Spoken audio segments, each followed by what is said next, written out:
This is you a few minutes ago, driving home, or maybe you just finished buying from grocery because your wife asked you to. Now, probably home clicking on this video, and you start wondering if you've peaked or if there's still a chance to take life by the reins and steer it towards something extraordinary.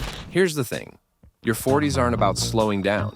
They're about waking up. You've gained enough wisdom to know what doesn't work, and now it's your turn to rewrite the rules.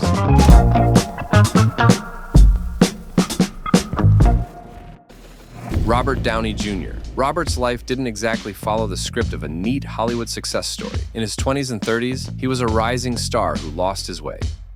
Addiction, arrests, and a crumbling reputation painted a bleak picture. He hit rock bottom multiple times, but something shifted. Instead of surrendering, he chose to rebuild. He worked relentlessly and reshaped his life. The result? A career revival. As Tony Stark, a global icon of resilience and reinvention, his 40s marked not an end, but a triumphant rebirth. If you're staring down at midlife and wondering if it's too late, remember this: it's not. Downey's story isn't just his. It's proof that change, while messy and uncomfortable, is always possible. The good news is, you breathe the same air, eat the same processed food, and shit at the same ceramic toilet. But what's the gap to make a difference? I'm not saying you're going to be the next Iron Man, but maybe you can change something just a bit to get closer to what you really want in your life. So, how do you embrace change and thrive in your 40s? 1. Don't be stuck in your past. Robert didn't erase his struggles. He used them as a foundation. The mistakes you've made aren't failures. They're lessons. The past 20 years have already gotten you here. So why spend the next 20 dwelling on your mistakes? Acknowledge them, grow from them, and move forward with clarity. Remember, it's done, and you can't do anything about it. But most importantly, do not repeat it. 2. Stop fucking up your health. Downey turned to practices like yoga, meditation, and healthier habits to build his mental and physical resilience. You don't need to train like an Avenger, but taking small, consistent steps to prioritize your health is a game changer. Your 40s are the perfect time to focus on longevity, be it through exercise and better sleep. Stop thinking that your health is the same as your 20s.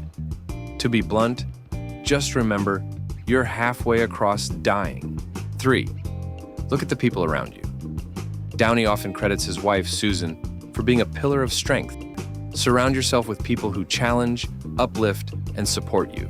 Just look at your surroundings right now. Maybe you're beside your wife, your friends, your boss, or even your mistress. Are they all helping you out to become a better person, or they're just another block to your well-being? 4. The thing about success. Thriving in midlife isn't about arriving at success. It's about the journey, improving day by day and finding purpose in the process itself. Don't chase someone else's version of success. Create your own. Let's be brutally honest for a moment. None of this matters if you don't get off your ass and do something about it. Yeah, I know, that's not the nice, sugar-coated pep talk you were hoping for. But here's the truth. You've heard advice like this before. You've scrolled past videos, articles, and motivational posts telling you how to change your life. And yet here you are, looking for another nudge, another how-to guide. Nothing really changes. Remember when you were 20 and thought your 30s would somehow fix everything? Now here you are in your 40s, still waiting for that magical shift, like the universe owes you a fresh start just because you showed up. Newsflash, it doesn't. The present is the present. It's the same present you've been living in, year after year. The only thing that's changed is how good you've gotten at convincing yourself that you've got all the time in the world to figure it out. So, let's stop pretending. You're not stuck because you're in your 40s. You're stuck because you keep waiting for a sign, for permission, for some external force to swoop in and make you do the work. But here's the kicker. The more you wait, the less time you have. Life isn't holding back on you. You're holding back on life. You can keep scrolling, keep searching for that perfect piece of advice, but let me save you some time. There isn't one. You already know what you need to do, but you're choosing not to. And that's fine if you want to stay exactly where you are. But don't fool yourself into thinking midlife is some cosmic tragedy.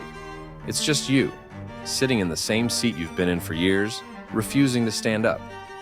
So what's it going to be? Sit there or start moving. Because the clock's still ticking and life doesn't care if you're ready.